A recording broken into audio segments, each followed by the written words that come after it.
Muy buenas noches. Aquí en la sede de Asoga, varios miembros estamos reunidos. Estamos muy contentos de compartir esta noche y tener una gran líder de la salud femenina del país, la doctora Liliana Paola Correa. La doctora Liliana Paola es ginecóloga, tiene una especialidad muy linda en la medicina, como es intensivista, tiene un magíster en salud pública y es doctora también en bioética. Tiene una amplia trayectoria docente, asistencial y un gran liderazgo en salud, como ya les había resaltado. Hoy nos va a dedicar una hermosa conferencia que ha sido titulada por ella como El camino hacia la salud urogenital femenina. Un campo que cada día más tenemos que aprender a abordar, sensibilizarnos como pacientes, como mujeres, de la importancia, todos los ginecólogos del manejo integral, sobre todo que recordemos que la pirámide poblacional cada día más se está anchando y es importante el conocimiento integral en la madurez de la mujer. Bienvenida, doctora Liliana. Estamos con los oídos y el corazón prestos a disfrutar esta conferencia. ¿Cómo están? ¿Cómo les ha ido? Muy buenas noches, gracias por el espacio, muchísimas gracias por la invitación, espero que de verdad disfruten la conferencia. Quedo muy atenta al final de la misma si hay preguntas, comentarios, observaciones. Entonces, muchísimas gracias de verdad por la amable invitación y espero que podamos lograr pues esta reunión de una manera muy eficiente. Sé que estamos en vivo también por otros canales de ustedes y quedo muy atenta a preguntas y comentarios. Damos inicio a esta conferencia que se titula El camino hacia la salud urogenital femenina, de las guías actuales a la necesidad anti-envejecimiento.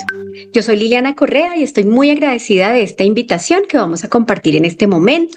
Yo soy ginecobstetra, intensivista, magíster en salud pública y doctora en bioética y vamos entonces a compartir mis conflictos de interés.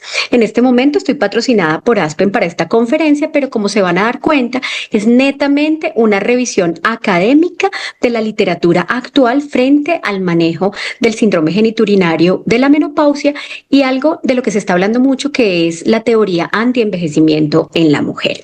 Aquí está el disclaimer y el disclosure y vemos entonces que en este momento es importante que empecemos a hablar de esta temática que afecta a más mujeres cada día.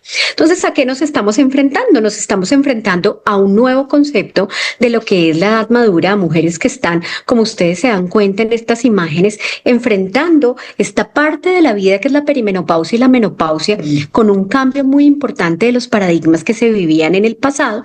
Y esto también afecta un poco a la mujer del común, a la mujer que se enfrenta a estos cambios físicos, hormonales, emocionales relacionados con la edad, mientras al mismo tiempo está siendo presionada por todas estas mujeres que se ven tan bien, tan jóvenes, deportistas, supremamente sanas, well-being y toda esta teoría anti-aging que empieza a afectar la parte, digamos, de lo que ve la mujer y sus referentes, pero que nosotros desde el punto de vista de salud tenemos que acompañar a la mujer en este tránsito de su vida. Entonces sabemos que estamos en una cultura del wellness muy importante a nivel mundial, pero este concepto de bienestar real desde el punto de vista de salud tenemos que conocer que se está hablando médicamente de lo que es el envejecimiento exitoso y hay 4 conceptos que empiezan a balancearse dentro de este momento que es la perimenopausia y la menopausia, que son la salud urogenital, la longevidad vaginal, el concepto de salud vaginal a lo largo de la vida y cada vez más importante el reconocer el bienestar sexual como parte fundamental de la vida de la mujer. Y aquí tenemos un problema y es que definitivamente hay una preocupación por el paso del tiempo porque hay unos cambios fisiológicos normales durante este periodo de la vida de todas nosotras. Entonces lo primero que tenemos que ver es que empieza a cambiar esta definición de lo que es el envejecimiento exitoso y vemos que empieza a barajarse estos conceptos como el bienestar, la satisfacción con la vida, el envejecimiento apropiado, cómo lidiar con las dificultades que traen los cambios de la edad y los hábitos cotidianos de vida saludable.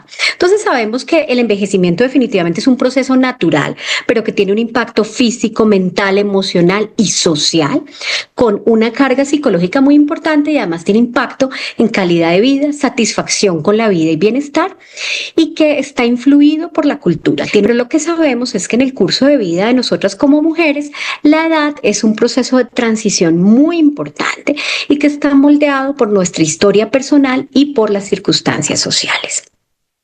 Ahora, este concepto de envejecimiento apropiado, exitoso y sano también es un constructo cultural, pero que cada vez se vuelve más importante dentro del ciclo vital, y empiezan las publicaciones como una revista que se dedica exclusivamente a hablar de envejecimiento en la mujer, que se llama el Journal of Women and Aging, y empiezan a mostrarnos que lo que las mujeres realmente quieren en los estudios es tener una visión positiva de la vida, evitar la enfermedad, lograr un alto funcionamiento mental y físico, una participación activa en actividades sociales, bienestar psicológico, satisfacción con la vida y seguridad financiera.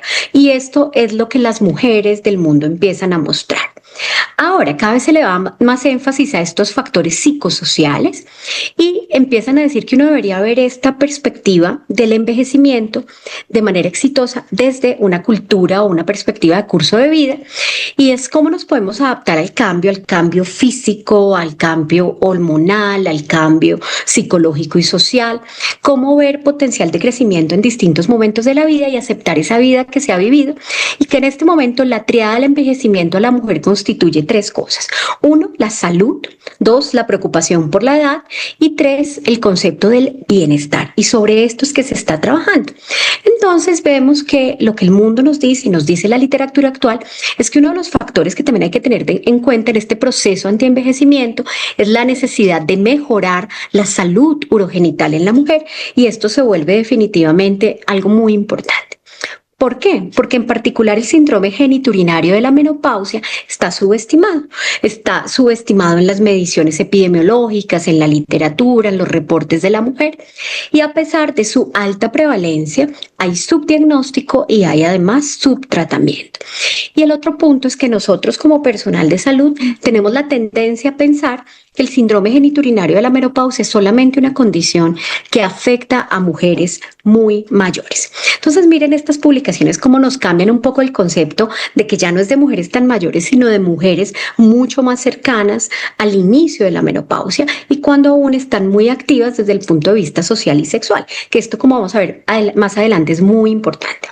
Entonces vienen, por ejemplo, estudios como el de Beijing del Dr. Xu, donde con casi 3.000 mujeres, y miren que son muy jóvenes, 53 años, más o menos 7 de promedio, encuentran una prevalencia de 34%. El estudio Ágata, que ahorita lo vamos a revisar un poco más a profundidad, del grupo del Dr. Palma, con 913 mujeres, también muy jóvenes, de 59 años en promedio, encontró una prevalencia altísima, 79%.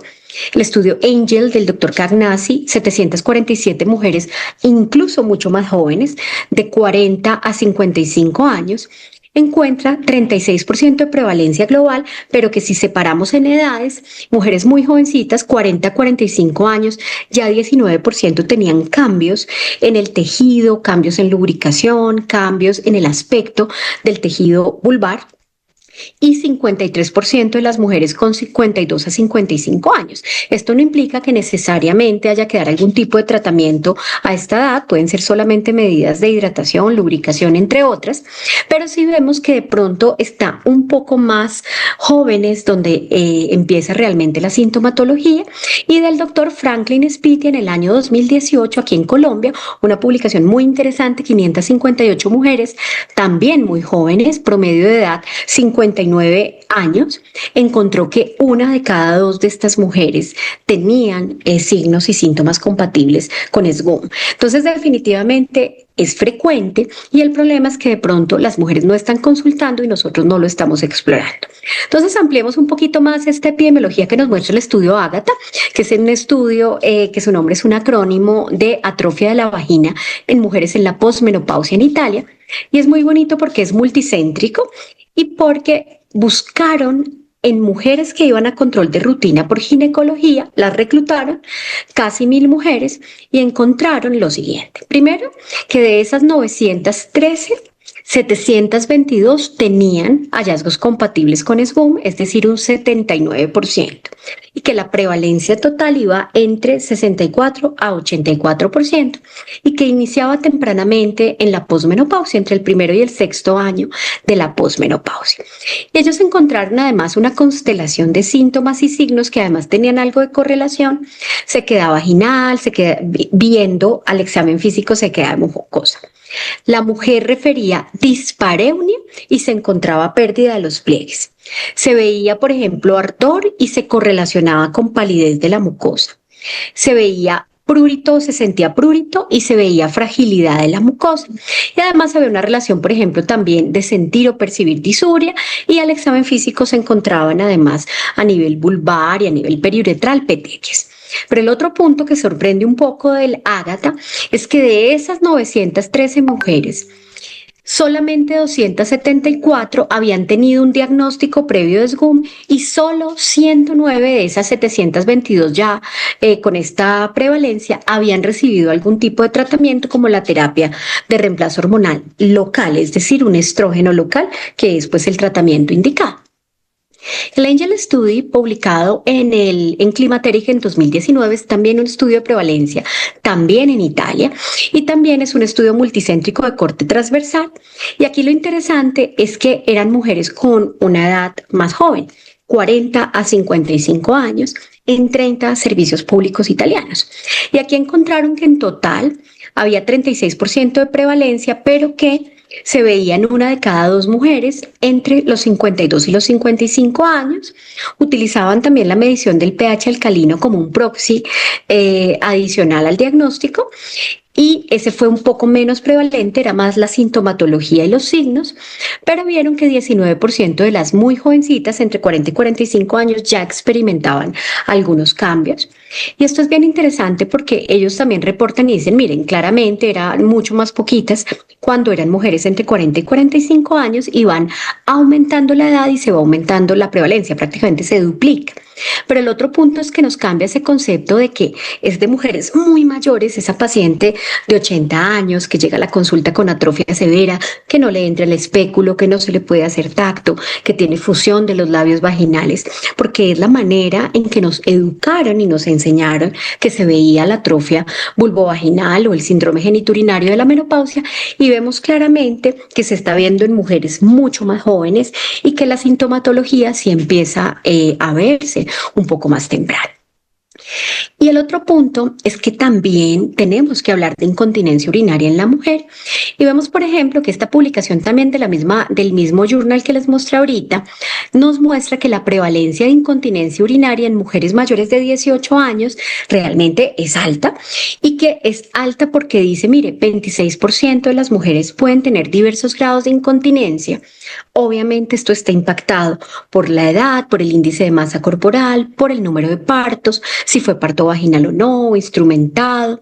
Haber tenido incontinencia urinaria durante la gestación es un factor predictor de tener incontinencia después de la gestación. Y por supuesto la menopausia y el síndrome geniturinario de la menopausia aumentan esa probabilidad de incontinencia. Y lo otro en lo que nos hacen reflexionar es que menos de un tercio de las mujeres han tenido algún tipo de ayuda médica. Y el otro punto es que también cada vez hablamos más de patología de piso pélvico, no solo de la incontinencia, sino del prolapso y de todo lo que conocemos que puede presentarse en el piso pélvico. Y resulta que empiezan a haber también más publicaciones y mucho más recientes. Esta, por ejemplo, es 2024, octubre, tiene menos de un año, donde definitivamente las mujeres que tienen desórdenes de piso pélvico también empiezan a reportar y experimentar muchas más dificultades en su actividad sexual. Y ellos, por ejemplo, acá, que es muy interesante porque además es una publicación de Midwife, de estas mujeres enfermeras expertas expertas en salud femenina, que son esa primera puerta en muchos sistemas de salud, que no llegan primero por la vía médica, sino por su midwife, vemos que entonces ellos dicen, mire, definitivamente tenemos que preocuparnos porque las disfunciones del suelo pélvico se asocian con salud sexual, y esos síntomas que empiezan a influir en esa función sexual son el prolapso colorectal, el urinario, los trastornos del piso pélvico, la incontinencia, el dolor, y que esa disfunción del piso pélvico se ve hasta en 25% de las mujeres adultas, no solo posmenopáusicas, sino a lo largo de la vida, y que además también se empieza a ver un poco más de reportes de síndrome de dolor regional pélvico perineal, que también a esta digamos, vulvodinia clásica, también se le ve una asociación con la patología del piso pélvico, y por supuesto, cómo esto también altera la salud sexual de la mujer. De la misma manera, vemos cada vez más publicaciones que nos refuerzan la importancia de hablar de la microbiota. Ustedes saben que la microbiota en este momento incluso es factor en preeclampsia, en cáncer, en autoinmunidad, pero más que nunca tenemos que darle importancia a esta microbiota vaginal y cómo el déficit estrogénico local impacta en esos cambios en la microbiota en la posmenopausia.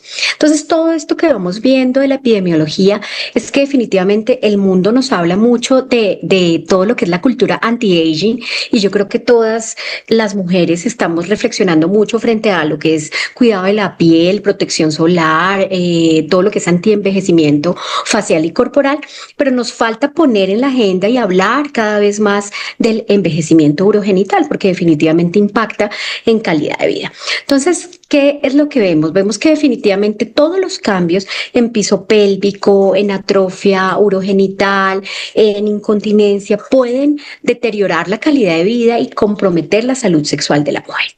Entonces, los 3 puntos en los que nos vamos a enfocar un poco hoy desde esta perspectiva antienvejecimiento, y vamos a relacionarlo con lo que nos dicen las guías actuales de síndrome genitourinario, es hablar, por supuesto, del SGUM o síndrome genitourinario de la menopausia, hablar un poquito de incontinencia urinaria y de piso pélvico, porque todo esto está anclado, y por supuesto que en perimenopausia y menopausia es cuando definitivamente más vamos a encontrar esta patología.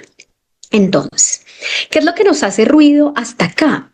Nos hace ruido que la patología urogenital tiene subdiagnóstico, tiene altísima prevalencia, tal vez más de lo que clásicamente se ha hablado, y que los síntomas no son de mujeres tan mayores, sino que inician desde la perimenopausia temprana. Entonces, 3 conceptos que tenemos que empezar a incluir es esta perspectiva antienvejecimiento, incluir este concepto de salud urogenital y el concepto de longevidad vaginal. Entonces, el primer paso es que reconozcamos el problema, reconocer que esto está afectando a las mujeres, y vemos que las mujeres tienen 4 cosas que les están generando una alteración en su calidad de vida. Uno, pues el síndrome genitourinario de la menopausia, la incontinencia, las infecciones vaginales y urinarias a repetición, y obviamente la patología de piso pélvico, y esto impacta en el aspecto físico, sexual, social y de pareja. Entonces, definitivamente la literatura es muy clara en que no solo hay una afectación hormonal sistémica por la menopausia, sino que además algunas patologías sexuales específicas como el desorden sexual hipoactivo, la discrepancia del deseo con la pareja, la dispareunia, pueden verse empeoradas, y adicional, por este proceso, digamos, natural y cíclico de este momento de nuestra vida, vamos a experimentar entonces resequedad vaginal, dispareunia, dolor, ardor, prurito, disuria, y esto también termina impactando, por supuesto, en la relación sexual, porque tras de que hay menos deseo por la carga hormonal y por la reducción sistémica de andrógenos, estrógenos, etcétera, pero al mismo tiempo, después de la relación sexual, hay dolor, ardor al orinar, y la mujer puede quedar incapacitada varios días, pues probablemente no quiera tener relaciones en este periodo, y esto tiene un impacto muy importante en la mujer y su pareja. Ahora, clásicamente hemos preguntado cómo se sienten las mujeres que están en este periodo, pero miren que la visión masculina también es súper importante. Esta publicación, que es el estudio Closer, que se trata de clarificar el impacto de la atrofia vaginal en el sexo y las relaciones, es una encuesta que le hicieron a 4.100 mujeres y a 4.100 varones, sus parejas masculinas, que mostró que este disconfort vaginal relacionado con la atrofia posterior a la menopausia tiene un impacto directo y negativo en la intimidad de ambos miembros de la pareja. Y miren que la encuesta mostró que afecta a 58% de las mujeres, pero afecta a 78% de sus parejas masculinas, es decir, un montón. Y ellos reportaron que la atrofia causaba pérdida de líbido, 64% de las mujeres y 52% de los hombres. Y no es que le parezcamos al varón menos apetecible en este periodo, sino que al mismo tiempo él dice, pues si le va a quedar doliendo y me va a rechazar, pues probablemente se vuelve un poco más difícil. Y en total, miren que 38% y 39% de sus parejas reportaron que los síntomas vaginales tuvieron un impacto mayor de lo que esperaban en sus relaciones íntimas. Es decir, como que todos creían, esto no me va a pasar a mí, y les resultó pasando. Este otro estudio, que es el estudio Revive, que son los puntos de vista de mujeres reales para las opciones terapéuticas de los cambios frente a la menopausia, muestra que las mujeres reportan una afectación negativa del disfrute de su actividad sexual en casi 60%, del sueño en 24% y del disfrutar de la vida en 23%. Y uno revisa los anexos, por ejemplo, de estas encuestas, y es que las mujeres se paran en la noche por prurito o por nicturia, y el prurito de la atrofia, es decir, esa rasquiña nocturna, no las deja dormir. Y claro, uno dice, pero ¿será que es normal por el sueño de la parte hormonal sistémica? Sí, claro, hay un insomnio relacionado con la parte sistémica, pero aquí en este momento tenemos que reflexionar un poquito frente a la parte del prurito y afectación de sueño. Este muy conocido, el Empower Survey, que se trata sobre el conocimiento de la mujer y la preocupación frente a las opciones terapéuticas para los tratamientos de la atrofia vulvovaginal y cómo esto permanece inadecuado. Es también una encuesta muy bonita de 1.858 mujeres de un amplio rango de edad, entre 45 y 90 años, 58 años promedio de edad, y les preguntan qué saben sobre esta sintomatología del síndrome genitourinario de la menopausia o la atrofia vulvovaginal. Y la primera sorpresa es que el 81%, es decir, casi toda la población, no sabía que es una condición médica. Y el 72% nunca antes habían hablado de sus síntomas con un profesional de la salud. Y las razones de no consultar era que creían que era parte normal del envejecimiento. Y por otra parte, 46% prefieren fuentes de información que estén de pronto en el consultorio de su médico y llenar algunos cuestionarios como el BBQ, por ejemplo, antes de ver a su médico, que responder la pregunta directa. Esto me pareció muy interesante. Pero tal vez lo preocupante es que solo 25% de las mujeres han buscado ayuda médica y 40% de ellas informan una severa alteración de la calidad de vida por los síntomas presentados.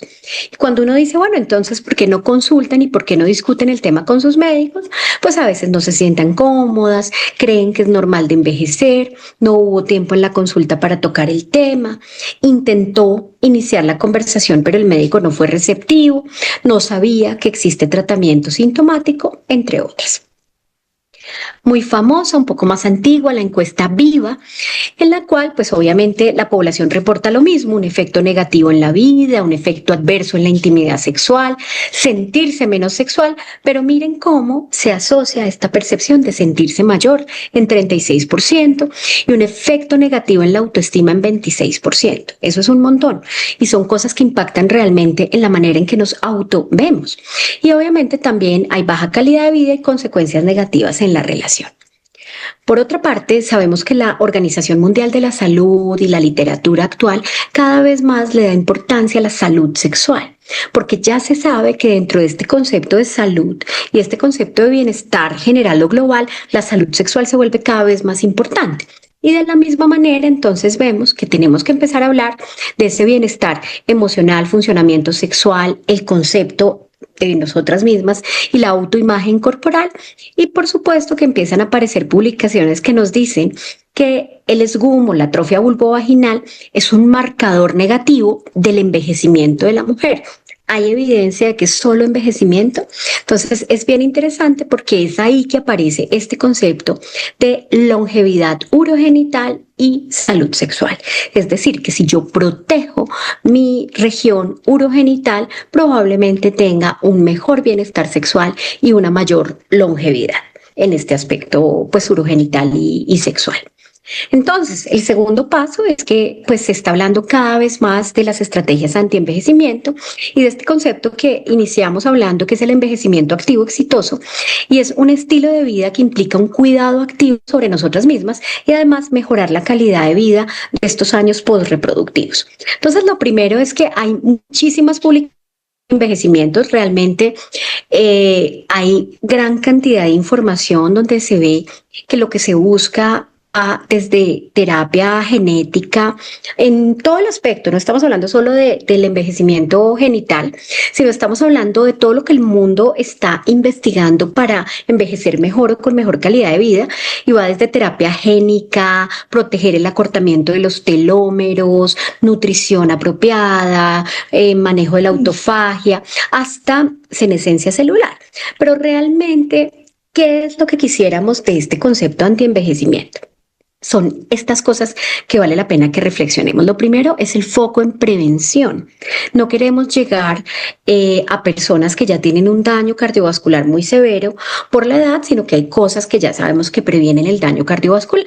De la misma manera, no quisiéramos que la mujer llegara con una atrofia demasiado severa, con los labios fusionados, que ya ni siquiera puede hacérsele la citología o el ADN para BPH, sino que queremos prevenir esta degeneración del tejido. Por otra parte, lo que se busca en la literatura es reducir ese riesgo de complicaciones relacionadas con la edad antes de que ocurran desde un enfoque integrado, pero claramente envejecer es un proceso multimodal que afecta múltiples aspectos de la vida: laboral, personal, social, si hay nido vacío o no, si teníamos un proyecto de vida posterior, y obviamente requiere un enfoque multidimensional, pero le dan mucho énfasis a la personalización y al cuidado individual, reconociendo que cada ser humano es único, y aquí es este concepto de que cada mujer es única y su necesidad es bien importante, y el énfasis en calidad de vida y cómo se promueve el bienestar físico y emocional. Entonces hablemos un poquito del antienvejecimiento urogenital. La realidad es que sí tenemos que hablar del tema porque el mundo está con un aumento muy importante de esperanza de vida, y por supuesto que hay además una inversión de la pirámide poblacional. Pues en este momento hay zonas rectificadas, pero ya hay regiones y países del mundo, sobre todo países de altos ingresos, que tienen mucho más adulto mayor que niños y adulto joven, y se espera que para el año 2050 más de 2.000 millones de personas tengan más de 60 años, y la mayoría serán mujeres. Y el otro punto es que con la expectativa de vida actual, más de un tercio de la vida de la mujer va a estar en la posmenopausia. Por tanto, sí hay que hacer esfuerzos para que ese periodo sea mejor y ese periodo sea el mejor periodo posible. Entonces, este enfoque en antienvejecimiento en salud urogenital es que las mujeres requieren, obviamente, aliviar la sintomatología del síndrome geniturinario de la menopausia, tratar además los síntomas urinarios, infecciones urinarias recurrentes e incontinencia, y promover un buen piso pélvico, y al mismo tiempo restaurar la salud vaginal y mejorar su calidad de vida. Este es el enfoque que se propone entonces en este momento. Y aquí es donde llegamos a la parte más importante, y es ver la evidencia de la literatura que hay frente al manejo y al uso de la terapia local. Y por eso quiero que nos enfoquemos en mirar las guías que se dedican a hablar y a explorar el tema del síndrome geniturinario de la menopausia, en particular en ciertas poblaciones especiales o de riesgo, y cómo debemos trabajar desde un enfoque de seguridad, que es bien importante. Entonces, si nos vamos hace 10 años, está la guía ENDO 2015. Esta guía básicamente habla del tratamiento de los síntomas de la menopausia, y le dan obviamente el énfasis que bien conocemos a un uso como primera línea de los hidratantes y los lubricantes vaginales, pero cuando persiste la sintomatología, pues debemos adicionar la dosis baja de estrógeno local. Posteriormente aparecen las recomendaciones de la Sociedad Internacional de Menopausia del año 2016, y aquí nos dan tres ítems que son muy importantes para lo que vamos a continuar hablando. Lo primero es que no estamos hablando de un tratamiento a 1, 2, 3 meses, un año, son tratamientos de muchos años e incluso que pueden requerirse toda la vida. Y generalmente se requieren estos tratamientos a largo plazo porque al suspender la terapia los síntomas pueden reaparecer. El otro punto es que hasta el momento de esta publicación no se había identificado riesgo sistémico con el uso local de estrógenos locales de baja potencia a baja dosis. Esta parte de la dosis baja cada vez se vuelve más importante.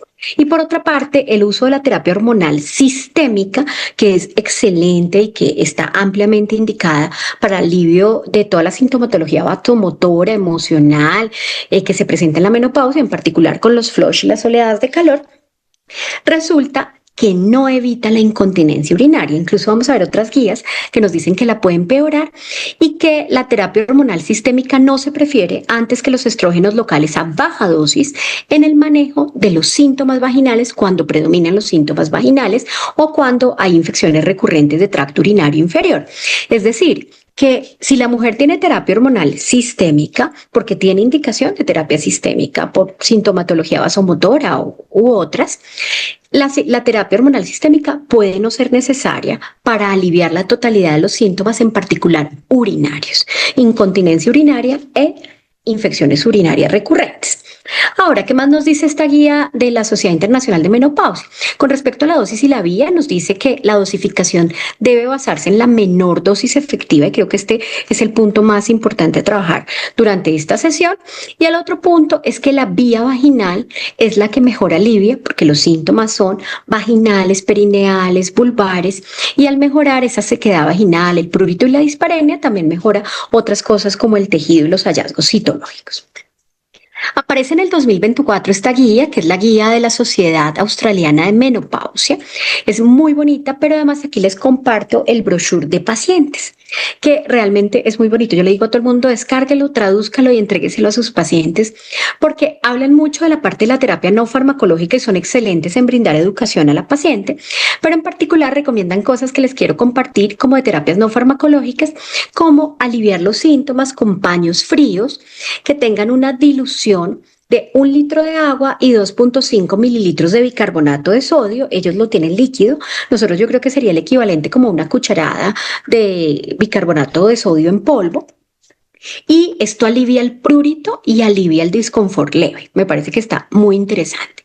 También obviamente hablan de productos locales, anestésicos y desinfectantes que pueden aliviar el prurito. Y obviamente el uso de lubricantes para reducir la dispareunia, pero también hacen una reflexión frente a los aceites naturales, que hay unos que definitivamente alivian, como el de almendra dulce o el de aguacate, pero que hay que tener también cuidado con algunos aceites naturales, como el del árbol del té y el de pao pao, que también es un árbol, que pueden al contrario empeorar y producir dermatitis de contacto. También recomiendan vitamina E oral o tópica, que puede aliviar los síntomas, y cómo los ejercicios de piso pélvico también van a contribuir. Entonces empezamos a ver que el enfoque es más multimodal y que definitivamente estamos migrando a poder dar terapias farmacológicas locales en muy bajas dosis, acompañados de toda la terapia hidratante, lubricante, de toda la terapia de alivio no farmacológico de la sintomatología, ejercicios de piso pélvico, y vemos que también en muchos casos ha demostrado muchísima utilidad el láser apropiadamente usado por personal especializado, por ginecólogos, y todo este manejo y este enfoque multimodal es muy importante. Entonces cada vez podemos mezclar estos enfoques para apoyar a la paciente con esta sintomatología. Ahora vamos con la posición de la NAMS. Esta es la posición de la Sociedad Norteamericana de Menopausia del año 2022, y esta nos vuelve a recordar que los estrógenos tópicos a baja dosis resuelven muchos de los síntomas geniturinarios molestos y mejoran la salud sexual y la calidad de vida de las mujeres posmenopáusicas con síndrome geniturinario de la menopausia. Ese mismo año, la revista Maturitas publica esto, que realmente un artículo excelente, que es la declaración del Consorcio de Sociedades Científicas sobre el uso de terapia hormonal, y aquí sacan un subgrupo que es el grupo de criterios de elegibilidad. Es una declaración bien importante, es un statement muy importante del Consorcio de Tratamiento en Menopausia, y dice, miren, Todos después del WHI le cogimos pánico a las hormonas, pero cada vez más la evidencia nos dice que en pacientes seleccionadas existen múltiples indicaciones a lo largo de la vida y que en particular si estamos hablando solamente de tratamiento hormonal local no tiene absorción ni tiene efectos sistémicos y que además la experiencia clínica demuestra ausencia de interacción farmacológica y que realmente no influencia algunas condiciones médicas. Ya vamos a hablar un poquito más de otras guías que se especifican en paciente sobreviviente al cáncer de seno. Entonces, lo que nos muestra el consorcio es que definitivamente la terapia hormonal es segura y eso es lo que le tenemos que transmitir a las pacientes que lo necesitan. Año 2020, la guía de terapia hormonal de la Sociedad Coreana. Esta guía básicamente incluye varias cosas. Lo primero es que es preferible utilizar el nombre síndrome geniturinario de la menopausia en vez de el nombre atrofia vulvovaginal, porque esto involucra una zona más amplia. Involucra vejiga, uretra, vagina, genitales externos, incluso la región perianal y todo el perineo, que se ve realmente afectada por el hipoestrogenismo. Incluso los labios mayores pierden grasa, los labios menores se exponen un poquito más por esa pérdida de grasa de los labios mayores y eso también produce más irritación. Claramente indican que los estrógenos tópicos son la recomendación del tratamiento, que existen también cada vez más evidencias favorables frente a terapia no estrogénica, hidratantes y lubricantes como primera línea, los pemifeno, la de hidroepiandrosterona vaginal y el láser. Pero claramente nos dicen, bueno, si adicional al SGUM usted tiene vejiga hiperactiva, la indicación como primera línea es un antimuscarínico y un estrógeno tópico. Y aquí nos dan otro tip que se parece mucho al que acabamos de ver, y es que en mujeres que tienen indicación de terapia sistémica, la terapia sistémica sí mejora la atrofia, pero no alcanza a ser efectiva contra infección de vías urinarias recurrentes, vejiga hiperactiva e incontinencia urinaria, donde definitivamente la terapia local sigue siendo fundamental. Es decir, el estrógeno sistémico va a reducir los síntomas sistémicos, va a reducir los síntomas atróficos, pero no alivia la sintomatología urinaria relacionada con el SGUM, que es bien importante, que afecta también calidad de vida y esto nos lo van cada vez más reforzando las guías.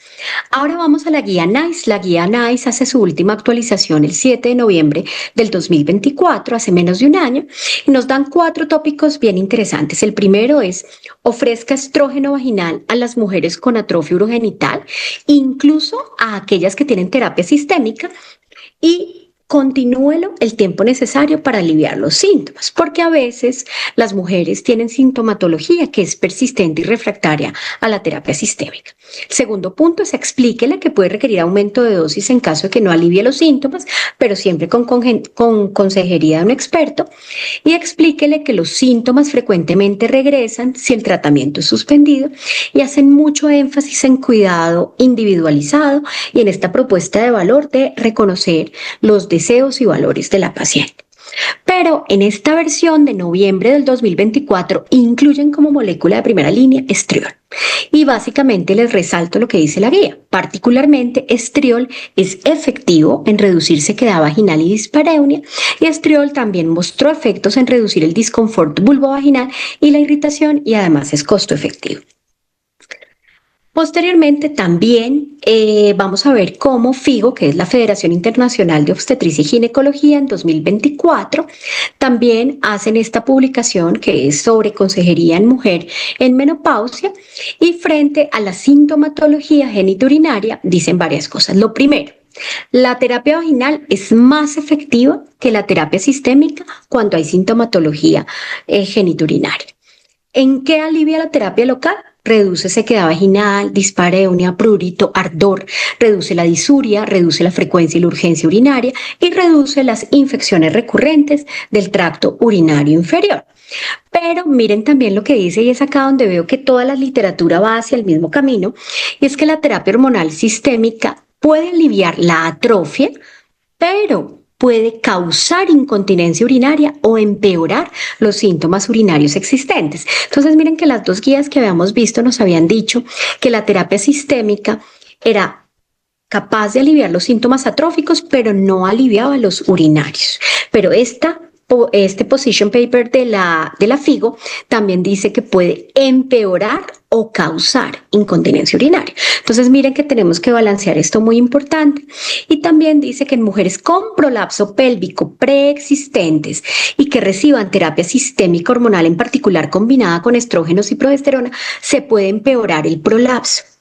Entonces, si nos damos cuenta, cuando la sintomatología es urogenital o de prolapso, pues probablemente la terapia sistémica no tenga tanto beneficio. Ahí tocaría mirar cuál es la alternativa a ofrecerle para alivio de los síntomas sistémicos, de pronto algo no hormonal, toda esta gran cantidad de opciones que tenemos en este momento no hormonales para alivio de la sintomatología sistémica, pero definitivamente los síntomas urogenitales y locales tienen que beneficiarse de un tratamiento local. Y claramente nos recuerda que la terapia vaginal local es la primera línea de manejo para los síntomas de atrofia vulvovaginal. Entonces, hasta aquí vemos que estriol, que en este momento es el estrógeno tópico con la dosis más baja del mercado, pues parece ser lo que la literatura nos dice que tenemos que enfocarnos. Y aquí quiero mostrarles la publicación del doctor Donders, uno de los líderes mundiales más importantes en farmacoterapia para el tratamiento de la atrofia vaginal. Él dice, mire, definitivamente el enfoque tiene que ser desde la seguridad y cómo el manejo con estrógeno local definitivamente no aumenta algunos riesgos que nos venían preocupando mucho, como el cáncer de seno, y que definitivamente todas las terapias tópicas vaginales tienen un perfil de seguridad superior y un mejor perfil de efectos adversos comparados con la terapia hormonal sistémica. Y también él indica promueva la dosis más baja porque esta es la dosis más segura. Por otra parte, cuando él revisa un montón de fármacos en su publicación, con respecto al estriol nos recuerda que es específico para humanos, que estimula la proliferación y maduración del epitelio vaginal, pero es una proliferación madura, es decir, no aumenta el riesgo neoplásico, mejora la liberación de glicógeno local y esto obviamente va a favorecer que los lactobacilos, que también van a mejorar por la terapia local, aumenten la producción de ácido láctico local y por eso se baje el pH y eso reduce las infecciones vaginales y las infecciones urinarias, se mejora el pH vaginal y no genera proliferación endometrial. Ahora, ¿qué más nos muestra la literatura con respecto a estriol como una molécula que definitivamente aparenta ser por la literatura la molécula de elección para este manejo? Y es que, por ejemplo, en recuperación de microbiota, las administraciones de estriol por 12 semanas mejora microbiota, número de lactobacilos y mejora el pH vaginal, haciéndolo más ácido. Y en particular, este efecto se va a ver más en mujeres que tenían disbacteriosis vaginal previa al tratamiento. Entonces, estas mujeres que venían con vaginosis y vaginitis recurrente, que de base sabemos que hay un fenómeno de disbacteriosis y alteración de la microbiota, pues el uso de estriol mejora esta, digamos, calidad de la flora vaginal de la mujer, en particular aquellas que tenían mayor afectación. Y por otra parte, miren que esto es publicación ahorita marzo 2024, y por otra parte, también tratamientos de estriol muestran mejoría de los síntomas puros de incontinencia urinaria. Esto fue un estudio de 12 semanas y también publicación 2023. Entonces, ¿qué ventajas tendría estriol sobre otras terapias? Lo primero, digamos, en mecanismo de acción es que al aumentar esa rugosidad vaginal, esos pliegues vaginales y la elasticidad vaginal, pues permite el mantenimiento de la actividad sexual y facilita los procedimientos ginecológicos. Al ser dosis baja con mínima absorción o que prácticamente no se absorbe, permite el uso prolongado. Es coadyuvante con otras terapias, mejora los síntomas urinarios y es coadyuvante en incontinencia urinaria y además permite una restauración de todo ese epitelio vaginal y uretral, mejorando colágeno y elastina subdérmico. También se ha visto utilidad en pre y postoperatorio. Y adicional a eso, cada vez le damos más énfasis a ser coadyuvante en tratamiento de disfunciones de piso pélvico. Obviamente sabemos que para el piso pélvico hay tratamientos quirúrgicos, cintas, láser, etcétera, pero vamos a ver estriol como un coadyuvante. Y adicional, pues lo que estamos hablando es esa restauración de la microbiota y de promover una salud de ese microbioma vaginal. Por otra parte, conocemos el estudio del doctor Rueda, publicado en la revista Climateric, donde hace una revisión sistemática de la literatura, donde toma 188 estudios, 22 con criterios de inclusión, 13 de los cuales son ensayos clínicos controlados aleatorizados, donde confirma pues la eficacia en reducción de síntomas, pero que le da mucho énfasis a seguridad, menor mastalgia, menor irritación, y que hay estudios de seguimiento amplios, hasta 7 años, en el cual se muestra que no hay aumento del riesgo cardiovascular, neoplásico y tampoco produce engrosamiento endometrial. Entonces, como vemos, la literatura, las guías, pues nos llevan a un cambio y a perder un poco ese miedo y buscar más los beneficios para esa tercera parte de la vida que todas tendremos que vivir o incluso más. Y es cortar un poco también algunos mitos. Definitivamente lubricantes e hidratantes deben hacer parte coayudante de la terapéutica, pero no puede ser cualquier lubricante ni puede ser cualquier hidratante, porque digamos que como el mundo le metió tanto miedo a la hormona sistémica y a la hormona local después del WHI, pero es que han pasado muchos años, han pasado pues mejor dicho, una vida prácticamente. Muchas mujeres dicen, no, yo solo quiero lubricantes e hidratantes, pero también hay que mirar qué calidad y qué tipo de osmolaridad y de pH manejan estas diferentes terapias de hidratantes y lubricantes, porque muchos de los que están en el mercado y son muy vendidos no cumplen los criterios de osmolaridad y de pH apropiados para el epitelio vaginal. Entonces, miren que esta publicación muestra que, por ejemplo, frente a osmolaridad, todas estas marcas están fuera de rango seguro de osmolaridad, es decir, son demasiado hiperosmolares y esto no es benéfico para el tejido vaginal. Por otra parte, frente al pH, miren que lo que queremos es una vagina con un pH ácido y miren todas estas marcas de lubricantes e hidratantes que tienen un pH superior a 5 y muchos que incluso tienen pHs francamente alcalinos, entonces pues probablemente no sea lo que requerimos. Y el último paso es hablar de esos casos difíciles, estos casos o poblaciones especiales, que son aquellas mujeres, por ejemplo, que tienen un antecedente de una neoplasia hormonodependiente y no hormonodependiente. Entonces, ¿qué sabemos? Sabemos que cada vez hay mayores publicaciones y más recientes y hay actualizaciones muy importantes. Por ejemplo, publicada en Clinical Endocrinology, nos muestra una actualización sobre terapia hormonal y nos dice, mire, la literatura de muchos años y mucho más reciente nos dicen que definitivamente la terapia tópica vaginal no aumenta el riesgo de cáncer de seno primario con respecto a mujeres no usuarias. O sea, definitivamente, pues la literatura ya es contundente en esto.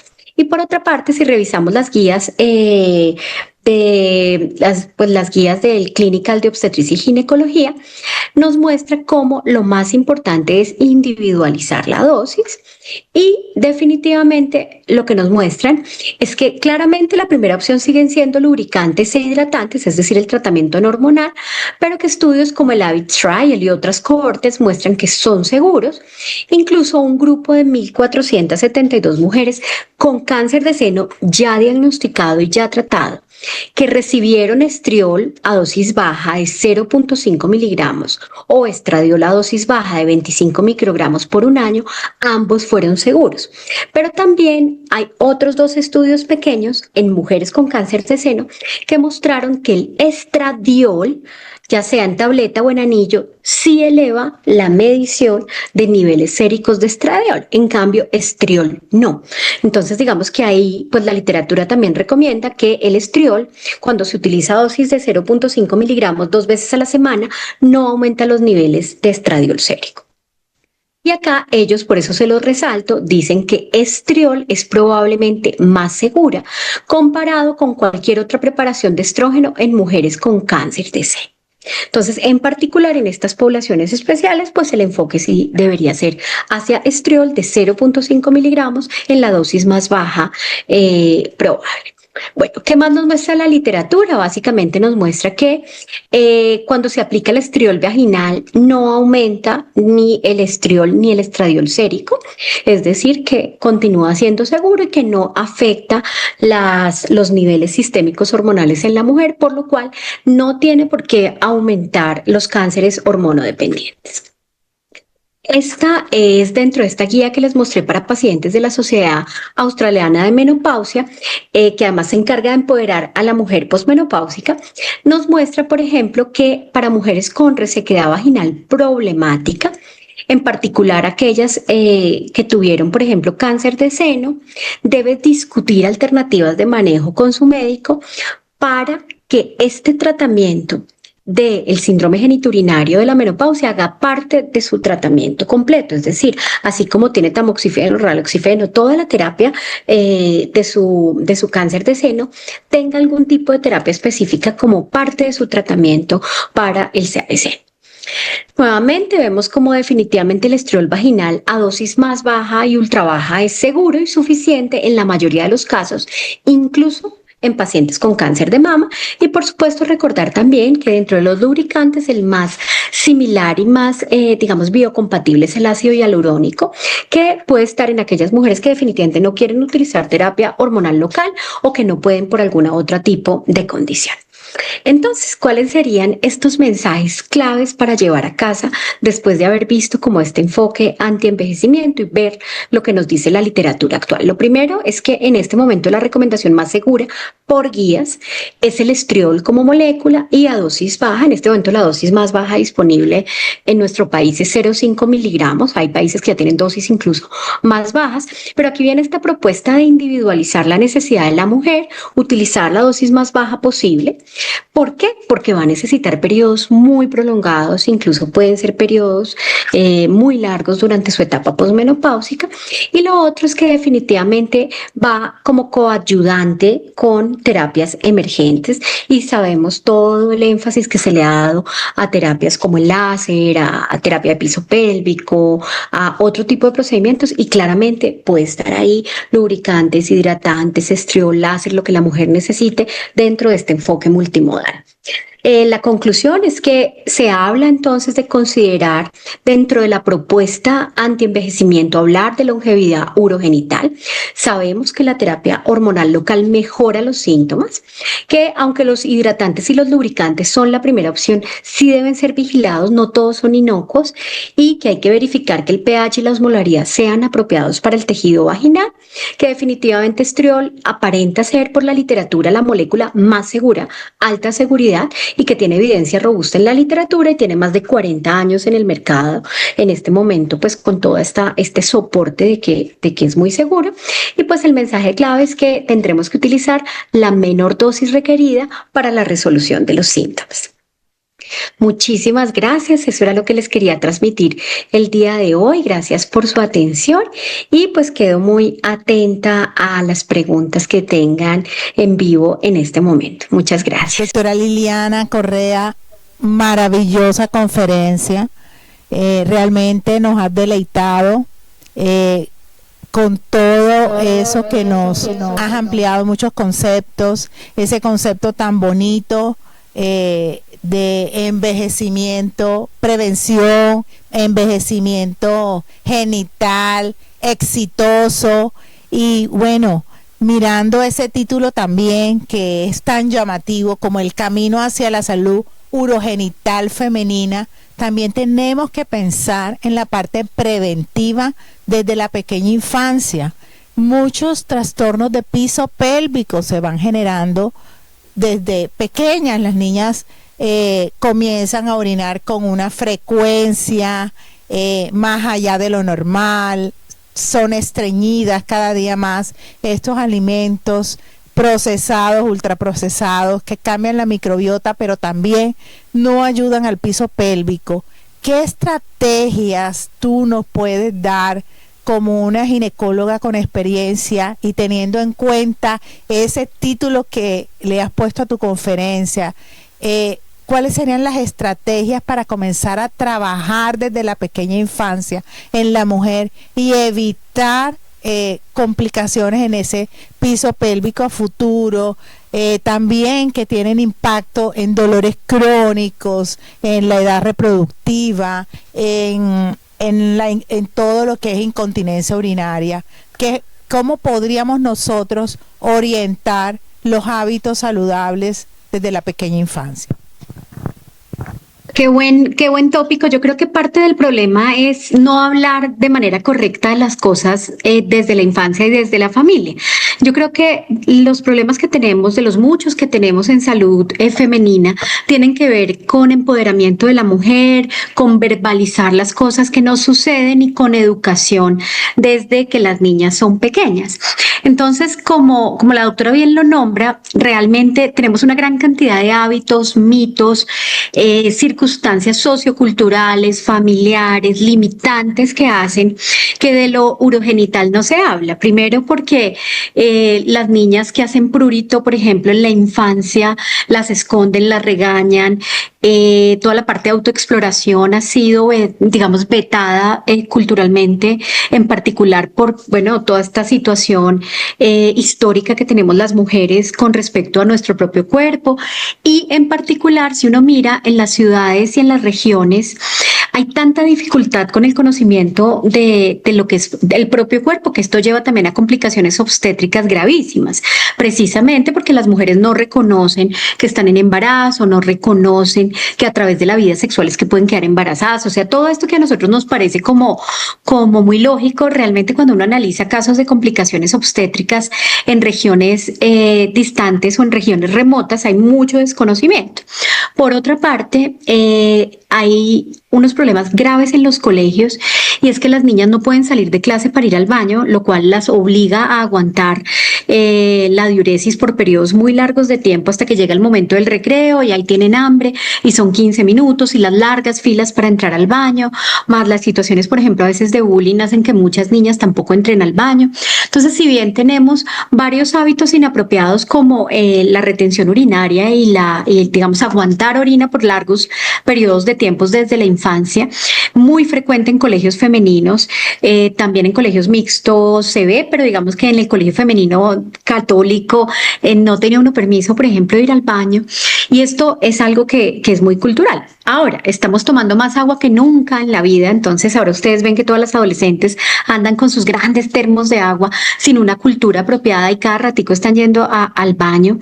Vemos adicional el problema de la falta de ejercicio, el sedentarismo, y esto es lo que realmente todo va contribuyendo, más la parte nutricional, más el uso excesivo de redes sociales y reducir los espacios, digamos, de caminar, de hacer deporte, que llevan, por supuesto, a cambios musculares donde también impacta el piso pélvico.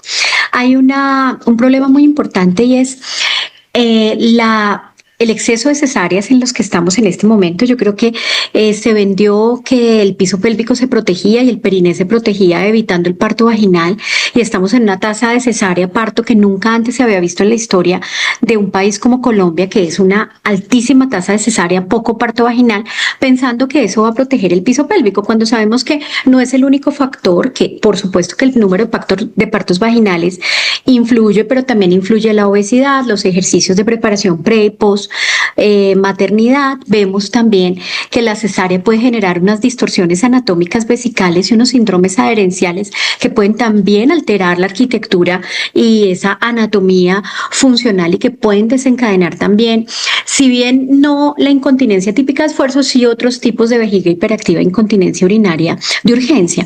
Entonces yo creo que hay mucho trasfondo cultural que va desde el desconocimiento, desde la falta de las estrategias de prevención nutricionales, de deporte, de peso seguro, de hábitos de micción apropiados, de hábitos de ingesta de líquido en el día y no hacia ciertas horas, para evitar la nicturia y la nocturia de las niñas y de las adolescentes.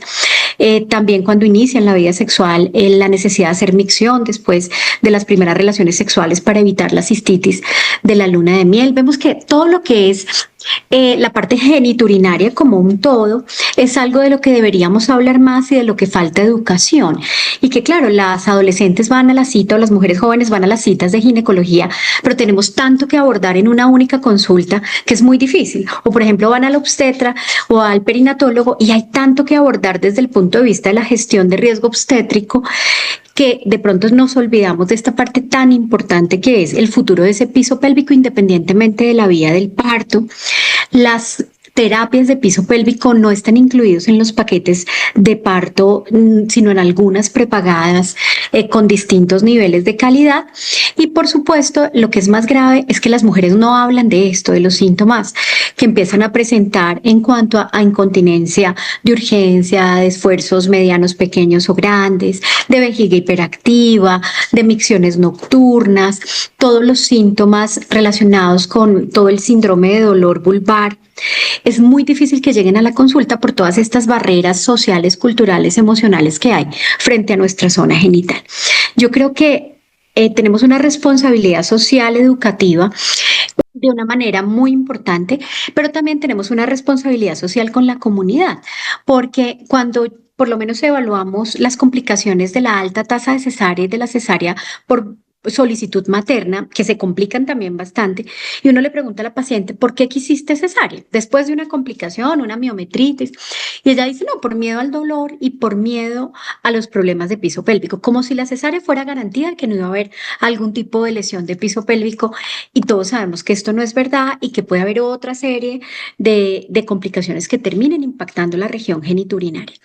Entonces creo que hay mucho cultural, hay mucho que hablar y también que de pronto desde el síndrome genitourinario de la menopausia solo lo vimos de mujeres muy mayores y cuando a mí me lo enseñaron, que yo hice residencia ya el otro año, son 20 años, nosotros veíamos muy poco de menopausia en ese momento, tal vez por el tipo de formación que yo tuve y porque en esa época acababa de salir el WHI y estábamos en esa fase de que todo lo hormonal era malo y en los 20 análisis del WHI que hicimos en esa época y realmente veíamos que algunas personas sí se volvían muy expertas en todo lo endocrinológico, ginecológico, algunos líderes en piso pélvico, pero muy puntuales, no como ahorita que la formación es más holística y más integral, pero al mismo tiempo no hemos brindado esos espacios para que se hablen de estos temas también con la comunidad general. Y ya que vemos cuando empiezo yo por lo menos a trabajar aquí con Aspen y hacer muchas actividades de revisarnos cuánto artículo había, porque parte de mi trabajo en estos años fue con ellos revisarnos todos los artículos de todas las épocas de hace 40 años que existe la molécula, con enfoque de seguridad en paciente oncológica, etcétera.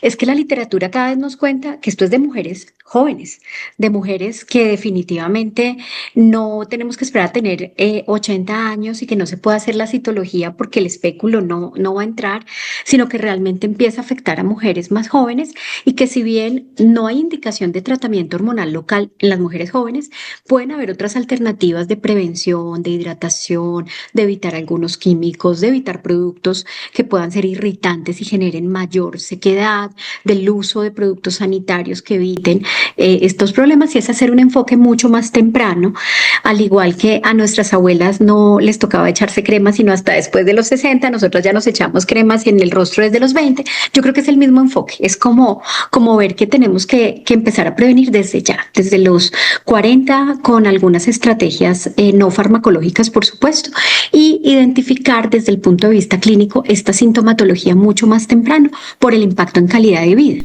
Excelente toda tu aclaración. Yo tengo dos preguntas y ahora le doy al público la oportunidad de si tienen más. Mi segunda pregunta sería en el enfoque que hablaste de antienvejecimiento vaginal, ¿cuáles serían los puntos claros que debemos tener en cuenta bajo tu experiencia? Bueno, yo creo que el punto es que esto debe ser holístico e integral, porque lo que vemos es que aparece una terapia que propone ser lo único que la paciente necesita. Por ejemplo, el láser. Entonces dicen, bueno, el láser es una opción innovadora, es una opción reciente que tiene grandes beneficios en piel y mucosas, que tiene beneficio en incontinencia urinaria y tiene beneficio en síndrome genitourinario. Claramente es una de las múltiples estrategias que hay pero no es una estrategia única porque habrá mujeres para las que no será suficiente y también habrá mujeres que puedan tener algún tipo de complicación por la terapia, pero que aparenta ser muy segura y que nos faltan un poquito más de estudios a largo plazo, pero que realmente aparenta ser muy buena. Ahora, aparecen hidratantes lubricantes, también maravillosos. Sabemos que hay unos con mejor pH y osmolaridad que otros, que es la primera línea, según la mayoría de las guías, que para algunas mujeres será insuficiente. Aparece la terapia hormonal sistémica, que ya vimos que claramente su indicación es síntomas vasomotores, psicológicos y emocionales en mujeres que no tengan una contraindicación para la terapia sistémica y que tiene, por supuesto, efecto en el SGUM, en el síndrome genitourinario de la menopausia, pero que no tiene el efecto que queríamos en los síntomas urinarios, incontinencia, prolapso, incontinencia, urgencia. Sin embargo, maravilloso. La terapia no farmacológica, hormonal, no hormonal, sistémica, también tiene algunos efectos en SGUM. Y por supuesto aparece la terapia hormonal local, que en este momento es la indicación 1A por guías para las pacientes refractarias a los hidratantes y los lubricantes. Y adicional, los cambios de hábito, de estilo de vida, los cambios de cuidado de la piel genital, que ya sabemos que es la zona en este momento más delicada de nuestro cuerpo, equiparable a los párpados, así como debemos cuidar esta zona periocular, de la misma manera debemos cuidar la zona perineal. Y ahí es donde viene el ejercicio, la alimentación, el cuidado de la microbiota, que es el próximo nuevo órgano externo del cuerpo, la necesidad del cuidado de esa mucosa y de ese epitelio vulvovaginal y perineal, más digamos, todo lo que viene emocional, físico y holístico. Yo creo que el concepto es que tenemos que unir todo esto y elegir para cada mujer lo que es mejor, con ese enfoque, digamos, de personalización de la terapia, sin decir esto y esto es lo único que hay para ti, no, sino generar ese enfoque integral, que además es cambiante en la mujer, porque puede ser que la elección el día de hoy sea solamente hidratantes, dentro de unos meses requiera terapia local, que sea una paciente con contraindicación para terapia sistémica, que sea una paciente que desea, por ejemplo, adicional el uso de láser o de técnicas quirúrgicas, bueno, todo lo que hay en este momento, pero la idea es que esto tiene que ser desde un enfoque holístico. No hablamos mucho, por ejemplo, del aspecto emocional, porque esto tiene que ir acompañado también de un soporte emocional y no hay, digamos, mucha psicología enfocada a los cambios de este periodo tan importante en la vida de todas las mujeres. Cada vez hay más psicólogas preparto, posparto, que apoyan esos cambios emocionales de cuando uno tiene un bebé, que apoyan a las mamás de hijos adolescentes, etcétera. Pero nos falta de pronto también esa especialidad de la psicología de enlace durante un periodo de tiempo que no sabemos cuánto nos dure, que puede ser 1 año, 10 años, que tiene mucho tránsito y mucho cambio hormonal, profesional, familiar, de pareja, de lo que se espera de nosotros. O sea, esto es una cosa grande. Yo creo que es como esa invitación a que construyamos lo que se llama nuestro tercer periodo de vida, que prácticamente va a ser más del 30% de nuestra vida en el periodo de la peri- y posmenopausia, y por supuesto necesitamos verlo desde una perspectiva mucho más integral. Cada día toma más importancia y es la adherencia terapéutica, porque cuando tenemos a la paciente al frente y la sensibilizamos, que es lo primero que nosotros, yo creería como especialistas y más los que vemos mujer madura, ella comienza, pero todos los días un hidratante, me tengo que colocar un óvulo 2 veces a la semana, pero se me olvida, y hasta cuándo, pero si me da prurito, pero qué jartera, además, jartera el pene, jartera el óvulo, jartera la crema. Yo escribí dentro de el capítulo del síndrome genitourinario de la menopausia que lideraron Adriana Camero, el doctor Santiago Palacios y David Vázquez. El capítulo mío es de adherencia terapéutica. No te imaginas lo difícil que fue escribir ese capítulo, recoger bibliografía, pero también la experiencia con mis pacientes. ¿Qué pautas nos darías para ayudar a los especialistas precisamente a convencer, a sensibilizar y a tener adherencia terapéutica, a adquirir o a enseñarle a nuestras pacientes no solamente a que formulemos, sino que ellas adhieran a las terapias? 1, 2, no podemos olvidar estas pacientes que cada día envejecen como nosotros envejecemos. Pacientes no solamente con brechas terapéuticas por cánceres de mama, cánceres hormonodependientes, pacientes con trastornos emocionales, pacientes con Alzheimer, que también tienen una vulva, tienen un genital, que tienen que aprender en medio de su desconexión, que hay que cuidarles y que tienen una zona expuesta porque usan pañales, porque pacientes con psicosis, con esquizofrenias, con trastornos de conducta, con depresiones, con ansiedades. Entonces también tenemos que pensar en ellas y cómo nosotros culturalmente, de manera de cómo educarlas, cómo sensibilizarlas también a tener adherencia terapéutica.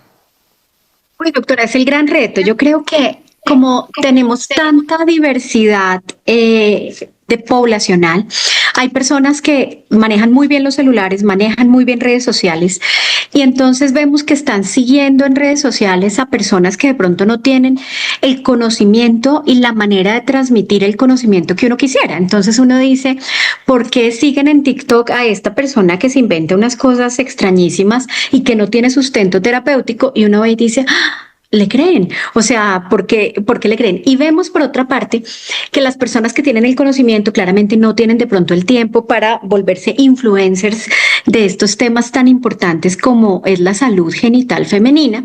Entonces, ojalá logremos que haya más, disponibilidad de que personas que realmente tienen el conocimiento del tema estén entonces migrando a redes sociales para desde un lenguaje plano poder transmitir a la comunidad la importancia de seguir las recomendaciones desde el aseo y el ejercicio hasta el cuidado de esta región y hasta la estrategia de adherencia a los medicamentos locales formulados por el médico. Entonces uno dice, bueno, esa es una de las maneras de transmitirlo. Dos, cada vez las personas buscan más cosas en ChatGPT y que las lleva a páginas que a veces uno dice, esta página probablemente no es donde esté el conocimiento apropiado. Sociedades como la australiana generó un material para pacientes espectacular que yo les contaba en la charla, que a mí me parece que es divino porque explica desde cómo preparar el bicarbonato para aliviar el prurito con pañitos de bicarbonato líquido, a qué aceites caseros utilizar y cuáles no, y cuándo buscar advice y cuándo buscar como apoyo con su médico, y esa información para pacientes uno la lee y está tan transparente que todo el mundo la puede entender desde que tenga esta capacidad, digamos, lectora. Nosotros tenemos otro problema en Colombia que es el enfoque, digamos, como intercultural y la necesidad de que rompamos esa barrera y hagamos un enfoque diferencial, porque tenemos culturas muy diferentes dentro del mismo país, culturas donde es muy fácil hablar de esto, culturas donde no es tan fácil hablar de esto. Entre nosotros como médicos también, porque digamos que hay unos que dicen, no, ese tema no me toca a mí, ese tema vamos a remitirlo a otro, o personas que dicen, ¿por qué? Si tú manejas el cuidado crítico obstétrico y la paciente muy grave, ¿por qué te gusta este tema? Como que uno dice, pero pues créeme que me he estudiado mucho de este tema. Es como que nos falta de pronto integralizar e integrar esta barrera, por ejemplo, cultural, a veces también con las pacientes. Aquí no tenemos la figura de la enfermera que tienen Reino Unido, que tiene Suecia, que tiene Finlandia, que tiene Canadá, donde hay una enfermera como ginecobstétrica que da más que bueno, hace control prenatal, pero también hace salud genital y hace toda esta parte educativa que nosotros como médicos no tenemos el tiempo, y aparte de eso deriva los casos. Entonces es maravilloso. Creo yo que como sociedad, por ejemplo, ustedes, Asoga, que tienen una influencia regional tan importante, pueden hacer toda esta parte hacia la comunidad y hacer pequeñas charlas que puedan ser útiles para la comunidad, de pronto de adherencia, de cosas generales, de mitos, de por favor no te pongas piedra de alumbre para estrechamiento vaginal y mejorar el piso pélvico, porque ese es un mito que aquí en la región andina es terrible, y tienen unas quemaduras genitales porque se introducen piedra de alumbre en las mujeres de manera cultural para generar quemaduras de las paredes y generar estrechamiento casero vaginal y otro tipo de ácidos y cosas. Entonces yo digo, como sociedad, ¿cómo podemos hacer algún tipo de videitos cortos para la comunidad donde la gente de manera, en un lenguaje plano, intercultural, hablemos de la salud vulvar y hablemos de la salud genital y quitemos un montón de mitos que pueden llevar a que las mujeres no consulten por patología oncológica vulvovaginal o se hagan cosas caseras bien complejas o vayan, por ejemplo, con esteticistas que están haciendo suturas vaginales y cosas así que ponen en riesgo la vida de las pacientes y cada vez pasa más. Cosas que ofrecen en peluquerías, por ejemplo, que son peligrosas, microblading en el vello, cosas que nos sorprenden, pero que son una realidad y que nosotros que deberíamos estar como poniendo en la agenda cómo vamos a proteger a nuestra población, lo miramos y decimos, no puede ser que esto esté pasando. Y créame que uno ve unas cosas graves. Creo que debemos salir como médicos hacia la comunidad con alguna estrategia educativa, en particular desde sociedades científicas como ustedes, por ejemplo, que me parece que es una manera de brindar, primero, un servicio, dos, brindar una atención y tres, permitir que las pacientes consulten a quienes más saben que serían ustedes.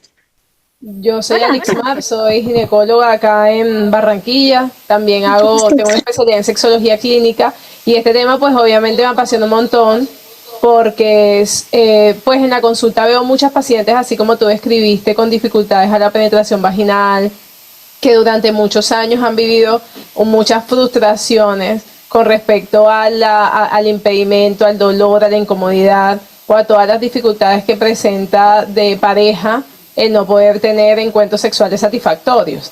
Entonces, pues definitivamente hablar de este tema y ofrecer estrategias terapéuticas a las pacientes me parece importante para que, pues sobre todo la concientización de que hay unas alternativas y que se pueden hacer cosas mucho más que usar un lubricante comprado en una farmacia y que son estrategias que son a largo plazo, que pueden mejorar mucho y sobre todo, como yo les digo a la paciente, una vez te empieza a doler, ya tu cerebro genera una reacción de rechazo hacia. Entonces eso ya le genera incomodidad, dolor, percepción de dolor, o sea, la plasticidad neuronal con respecto al dolor vaginal se va multiplicando progresivamente en cada uno de los intentos de penetración que la paciente tenga. Pues me llamó mucho la atención la percepción masculina hacia esta dificultad. Mira que este tema desde la mirada masculina también es importante, igual la educación hacia ellos de brindarles, pues ofrecerles también y que ellos sepan que hay alternativas para que motiven a sus parejas a consultar a ginecología y poderle brindar las herramientas. Pues definitivamente los ginecólogos tenemos que empezar a ofrecer esto bien a la mayoría de las pacientes. Incluso para mí es un tema profiláctico, o sea, es como ya empezaste más o menos y ofrecerlo también en mujeres que están de pronto con anticonceptivos orales o situaciones así que también generen atrofia genitourinaria en mujeres que, pues en este caso estamos hablando de perimenopausia, pero de pronto algunos escenarios donde también se puede ofrecer sin olvidar a las mujeres con insuficiencia ovárica prematura o situaciones que también puedan necesitar de esta terapéutica. De acuerdo total, doctora. Hemos fallado en que los ginecólogos, los urólogos deberían, por supuesto, liderar este campo, pero cuando vemos el campo de la sexología está liderado a veces por no expertos y por personas que contribuyen más al mito, a generar unas expectativas irreales en la población. Y esto es un camino. Yo creo que a la comunidad y a las pacientes en particular, lo que deberíamos explicarles es que esto es un camino y que no es un camino de una solución única, sino que uno va viendo qué funciona para cada persona a lo largo del tiempo y que esto es un camino con subidas, bajadas, momentos mejores, momentos más difíciles. Porque claro, les ofrecen soluciones mágicas y lo que las ponemos es en riesgo después para complicaciones a largo plazo. Creo que de la misma manera también hay que pronunciarse contra todo lo que no está basado en la evidencia que hay ahorita en los mercados informales y que así como por ejemplo la Sociedad de Cirugía Plástica se tuvo que pronunciar frente a todas las acciones estéticas que hacían en peluquerías y cosas así, a nosotros también nos toca pronunciarnos frente a todo lo que hay en salud genital de manera insegura, casera, hechiza, etcétera, porque creo que esto está poniendo en severo riesgo a las pacientes y también pues cuando nos llegan o cuando llegan a la consulta de los especialistas llegan en condiciones pues más graves y con mayor probabilidad, digamos, de tener una recuperación no tan buena, que se hayan perdido oportunidades de manejo. Entonces creo que lo que tú dices, doctora, es súper importante. Esto es algo en lo que tenemos que sensibilizarnos. Por ejemplo, cuando yo hice residencia no vimos nada de sexología, no existía en ese momento en el pensum. Sé que eso ha mejorado. Vimos algunas cosas de dolor pélvico-crónico. En esa época la vulvodynia y el síndrome de dolor referido perineal no existía como tal tan claro. Y uno dice, pues ya existía como enfermedad, pero era algo muy, muy allá que muy pocas personas manejaban. Y ahora cuando uno mira, por ejemplo, en los congresos y dan estas charlas tan interesantes, dicen, no, es que esto puede pasar en 13% de la población. Eso es muchísimo, o sea, 13% de las mujeres enfrentándose a condiciones que afectan su calidad de vida, y lo que la OMS nos dice es que la vida sexual hace parte del bienestar integral de las personas, independientemente que tengamos pareja o no, porque no necesariamente hay que tener pareja para lograr tener entonces una vida completamente satisfecha. Y creo que en eso también nosotros tenemos como ese papel de empezar a mostrarlo así. Sí, doctora, muchas gracias. Doctora Liliana, muchas gracias por la excelente conferencia. Mi nombre es Ingrid Carrillo, soy ginecóloga acá en Barranquilla y quiero hacerle una pregunta. ¿Qué dentro de la revisión que hiciste bibliográfica, qué evidencia encontraste acerca de la autoestimulación y autoexploración? Porque bien, no tiene cuestionamiento el pensar que la autoestimulación de la paciente, como dijiste ahora mismo, tenga o no tenga pareja, es importante para su salud sexual, hace parte de la reivindicación de ella como mujer y ser humano, pero en la parte de lubricación y de salud genital femenina, en la menopausia y la posmenopausia, ¿qué prevalencia tiene de uso, de práctica y de importancia para conservar la buena salud genital vaginal? Muy buena pregunta, doctora Ingrid. Mira que hace parte de las estrategias no farmacológicas. Eso. Hace parte de las estrategias no farmacológicas, pero no está recomendada por guías como uno esperaría. O sea, uno esperaría, por ejemplo, al igual que en las guías de braquiterapia para CA de cervix, decía el uso, por ejemplo, de pesarios lubricados, el uso de autoestimulación y uso de dilatadores vaginales y de vibradores y consoladores para progresivamente evitar el cierre vaginal por braquiterapia.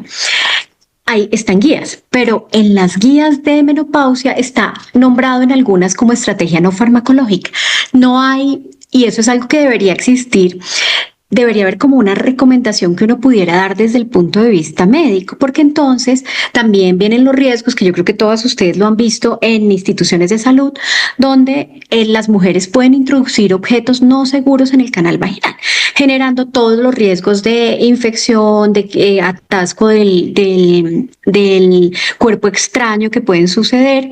Entonces el punto es que ojalá hubiera alguna recomendación que uno pudiera dar desde el punto de vista médico, pero simplemente aparece como puede ser parte de las estrategias no farmacológicas con una línea en lo que yo revisé.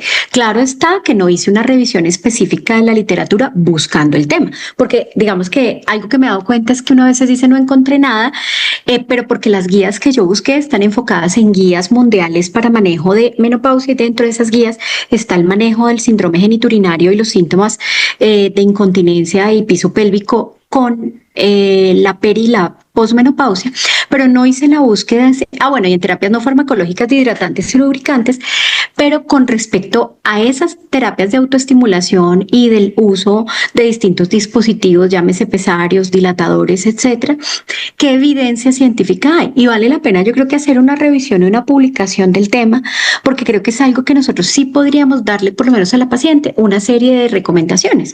Está bien el autoestímulo, mantener por lo menos la cavidad vaginal permeable en lo que sea posible, la palpación, por supuesto, el uso de dispositivos que sean seguros para la paciente, el aseo de estos mismos dispositivos.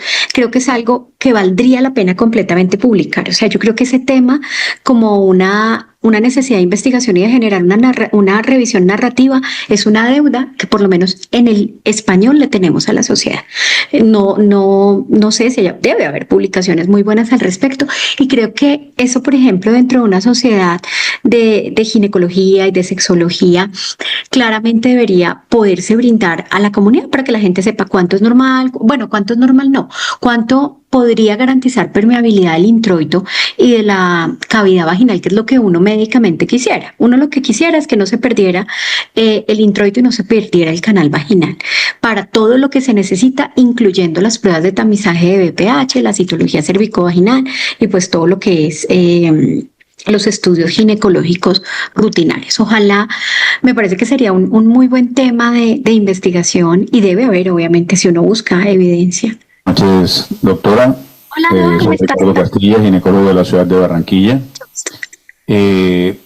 Yo quisiera poner un poquito o diferenciar un poco el enfoque teniendo en cuenta de que no solamente tenemos que hablar, o sea, solamente como una genitalidad, estamos tratando de que el estrógeno, de lo otro, pero hay que tener en cuenta antes de comenzar este tratamiento o este abordaje a estas pacientes, primero que todo, la primera pregunta que yo siempre le hago a mis pacientes es ¿cómo es tu relación con tu pareja? Desde antes, porque es que si no tienes una buena relación te puedes poner lo que tú quieras y no va a servir, ¿cierto? ¿Cómo está la cuestión de aceptación? La pareja te acompaña, entiende lo que te está pasando, porque generalmente ellas lo viven solas, ¿ya? Y no vinculan a la pareja. Entonces yo pienso que el primer enfoque debe ser desde el amor, una buena relación premenopáusica, una buena relación sexual, casi que asegura una buena relación postmenopáusica, ¿ya? Con las ayudas pues que se requieran. ¿Ya? Entonces ese sería mi enfoque. Y la otra que te quería preguntar es ¿qué experiencia o qué encontraste en la literatura sobre el uso del promestrieno? Doctor, Gracias. bueno, excelente las dos observaciones. Yo creo que lo que tú acabas de decir es precisamente lo que es el enfoque holístico, que somos mucho más que la parte genital, sino digamos que independientemente de tener pareja o no, cómo nos sentimos con estos cambios que estamos viviendo en nuestro cuerpo durante el periodo y perimenopáusico, cómo, digamos, cuáles son los síntomas predominantes. Yo me he dado cuenta, y en la literatura lo reportan muy bien, que el prurito es lo que más incomoda y altera calidad de vida social, sueño, etcétera. Ese es como el síntoma más crítico. En las mujeres en particular, las que no tienen, digamos, vida sexual activa, es como lo que más se quejan, pero estoy totalmente de acuerdo. Sin embargo, es un tema que es difícil porque es difícil hablar eso, creo yo, y lo reportaban los estudios como el Revive y los que les mostré de las encuestas de calidad de vida, que son temas de los que es difícil hablar y es difícil compartírselo a la persona con la que uno está, probablemente también por todos los miedos que tenemos las mujeres de que nos van a cambiar por una más joven, de que va a ver que ya no soy la misma, etcétera. Todo más la irritabilidad propia, los cambios hormonales, etcétera. Creo que ahí hay como una cosa muy importante, y es que también a los hombres no los hemos educado sobre lo que pueden esperar de nosotros en cambios como cuando tenemos un bebé, cuando estamos embarazadas, cuando tenemos los cambios de humor relacionados con el ciclo menstrual o en este periodo de la perimenopausia. Ellos, todo lo que han oído es negativo. Todo lo que han oído es esta menopáusica, le va a cambiar el genio, etc., etc., porque eso es lo que socioculturalmente se ha asociado al periodo de la perimenopausia. Entonces me parece un tema excelente, y creo que hay que trabajar también sobre esa educación y acompañamiento masculino durante un proceso de la vida que será muy largo y que aparte de eso puede ser el mejor momento de muchas mujeres en muchos puntos de vista, porque ya los hijos están grandes, ya las responsabilidades socioeconómicas han cambiado, las proyecciones profesionales también, y el disfrute de la vida se puede ver de muchas otras maneras, como lo dice las guías de envejecimiento exitoso, que eso puede ser un momento realmente muy bueno para muchas personas. Por otra parte, el promestrieno, doctor, pues tiene muy buena evidencia en la literatura y en las guías. Solamente hay un punto que lo dicen como 2 artículos que revisé, y en particular lo dice la información para prescribir de promestrieno, es el aumento del riesgo de crecimiento de los miomas. Y eso lo dice en 2 artículos que recuerdo que revisé, no los tengo aquí a mano en este momento, y también digamos como en el formatito de los riesgos o contraindicaciones en mujeres que tengan miomatosis uterina.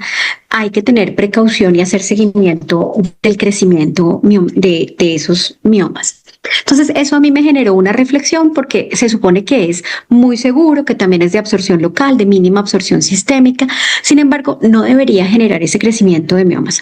No sé qué tanto sea, simplemente lo advierte ahí. Y obviamente si tiene un influjo hormonal sobre el miometrio, pues ahí como que uno queda como con esa duda de qué tanto será seguro a muy largo plazo, porque estamos hablando de que son terapias que probablemente acompañan a las mujeres muchísimos años, pero parece ser muy seguro, parece ser un excelente análogo del estradiol. La literatura es muy buena en cuanto a eficacia, mecanismo de acción, etcétera, pero es como el único punto que a mí en particular, que no lo he manejado y que digamos que no he investigado específicamente del producto, me dejó pensando en la parte del crecimiento de los miomas. Y si ustedes buscan el inserto, porque me acuerdo que yo lo busqué cuando leí algunos de los artículos que los nombran, claro, viene ospemifeno, otros SERMs, viene una cantidad de moléculas que pueden ser muy interesantes. Ahí hay que mirar es desde el enfoque de seguridad, ¿qué tanto seguimiento tienen a largo plazo en las pacientes para que uno pueda decir, digamos, estoy tranquila desde el punto de vista de seguridad hormonal? Porque en este momento, con estriol, ya las guías dicen, incluso en cáncer de seno, incluso en cánceres hormonodependientes, a baja dosis, a la mínima dosis necesaria para reducir los síntomas. Entonces, creo que ahí con promestreno, que parece ser muy seguro y parece ser una molécula excelente, ese puntico de los miomas creo que vale la pena ver qué mostraron los estudios, porque si dice que crecieron muy poquito o si dice que crecieron 30%, pues ahí de uno a las mujeres con miomatosis pues no se los brindaría. De hecho, todos sabemos que en las mujeres con cierto tamaño y cierta localización de miomas, en esa etapa perimenopáusica, uno dice, tranquila que luego se te van a disminuir por la pérdida del influjo hormonal y va a ser un beneficio para ti la menopausia porque los miomas van a disminuir de tamaño. Entonces, es ahí donde probablemente esas pacientes no sean elegibles para promestrieno. Muchas gracias por tu intervención, por tu conferencia, por tu tiempo, por todo lo que nos has regalado esta noche. Quedamos encantados y muy agradecidos. Ay, no, ustedes por la invitación. Finalizando, quiero presentarles el libro Síndrome Genitourinario de la Menopausia, que fue recientemente presentado en el Congreso Colombiano de Menopausia. Este libro fue liderado por la doctora Adriana Camero Lascano, expresidenta de la Sociedad Colombiana de Menopausia, el doctor Santiago Palacios, español, que tiene múltiples publicaciones en todo lo que tiene que ver con mujer madura, y el doctor David Vázquez, también experto latinoamericano en menopausia, líder de opinión, ha publicado diferentes libros también relacionados a mujer madura, y este es el primer libro publicado en Colombia y publicado en Latinoamérica referente al síndrome genitourinario. Uno de los capítulos, que es la adherencia terapéutica, la responsabilidad estuvo sobre mí, y quiero presentárselos hoy. Se va a anexar también el link para todos aquellos que están interesados en comprarlo. La verdad es que es una joya de la literatura en la actualización en todo lo referente a este trastorno que cada día más impacta de manera negativa en la mujer madura, y que tenemos que estar empoderados los ginecólogos para su manejo. Esperamos tenerla en otra oportunidad, y muchas gracias. Feliz noche. Muchas gracias a ustedes. Feliz noche y felicitaciones por el libro. Muchas gracias. Gracias.